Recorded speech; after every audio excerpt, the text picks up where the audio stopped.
Komisioneri shtetëror i zgjedhjeve Ilirian Celibanshi njoftoi sot në një konferencë për shtyp se mbi 610.000 vota do të rinumërohen në qarqet e Tiranës dhe Fierit. Procesi i rinumërimit pritet të nisë të hënën ose të martën e javës së ardhshme dhe do të përfshijë një organizëm logjistik dhe njerëzor që Celibanshi e përshkroi si të krahasueshëm me atë të vetë numërimit pas votimeve të 11 majit. Është dashur kohë për të përgatitur, pasi ky proces kërkon një angazhim të madh, si në aspektin logjistik ashtu dhe njerëzor, u shpreh Celibanshi, duke theksuar seriozitetin dhe rëndësinë që i jepet transparencës së këtij procesi.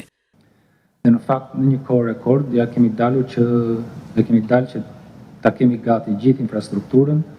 dhe kapacitetet njerëzore për ta filluar këtë proces, kurse thash hënën ose të martën e javës që vjen. Procesi do të zhvillohet në